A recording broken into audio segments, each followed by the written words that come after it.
Hi friends, welcome to our channel Govinda mobiles. విషయం ఏంటంటే చాలా రోజులకి మళ్ళీ వీడియో చేస్తున్నాను. ఇది చూడండి, ఇది కొంతమందికి తెలియకపోయి ఉండొచ్చు. ఇదండి, మనం మొబైల్ వాడుతున్నాం కదా, దాని తాలూకా డిస్ప్లే. మెకానిక్ భాషలో అయితే కాంబో అని పిలుస్తాం. ఓకేనా?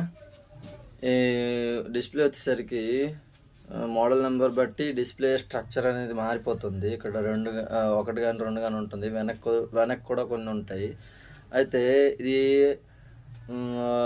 పాడైపోయిన తర్వాత ఇది మార్చేస్తాం కదా, సో వేలకు వేలు పెట్టి కూడా ఒరిజినల్స్ అనేది 6,000 వరకు కూడా ఉండొచ్చు.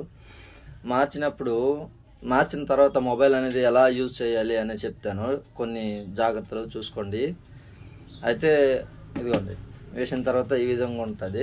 రబ్బర్లు కానీ టేబుల్ కానీ చుట్టేస్తారు. ఒక 3-4 గంటలు వాడకూడదు, తర్వాత వాడుకోవచ్చు. అయితే వేసిన తర్వాత ఫస్ట్ తీసుకోవాల్సిన జాగ్రత్త, టైట్ పాకెట్ అంటే ఫ్యాంట్లో వేసుకుంటాం కదండి, టైట్ పాకెట్ ఫ్యాంట్లో మొబైల్ అనేది పెట్టుకోకూడదు. ఎందుకంటే దీని మీద ఎటువంటి ప్రెజర్ అనేది పడకూడదు. వన్స్ ఒకసారి మార్చిన తర్వాత కింద పడినా ప్రెజర్ పెట్టినా కొద్దిగా వాటర్ లోపలికి వెళ్ళినా అది పోతుంది. ఎందుకంటే మొబైల్తో వచ్చినట్టు ఇది అంత గట్టిగా ఉండదు, కానీ బాగుంటుంది గట్టిగా లేకపోయినా. కొన్నిసార్లు పడినా కూడా కొన్ని పని చేస్తాయి, అది కంపెనీ బట్టి ఉంటుంది.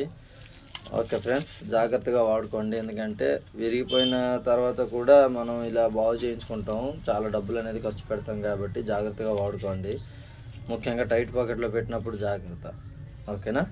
ఇంకో విషయం ఏంటంటే ఛార్జింగ్ కూడా ఎక్కువ టైం పెట్టకూడదు. దీనికి కావాల్సినంత ఛార్జింగే పెట్టుకోవాలి డిస్ప్లే మార్చిన తర్వాత కూడా. టచ్ ఫంక్షన్ అనేది కంపెనీ మొబైల్ స్టార్టింగ్లో వచ్చినంత ఫంక్షను ఈ వేసిన డిస్ప్లేలో కాంబోలో ఉండదు. అంటే ఫాస్ట్ టచ్ ఉంటుంది కదా, కొంతమంది ఫాస్ట్ టచ్ చేయడం ఇష్టం. సో ఇది కొద్దిగా దానికంటే కొన్ని మిల్లీ సెకండ్లే లేట్ అవుతుంది, మిగతాదంతా బాగానే ఉంటుంది. కానీ మంచి వేసుకోండి ఫ్రెండ్స్. ఓకేనా?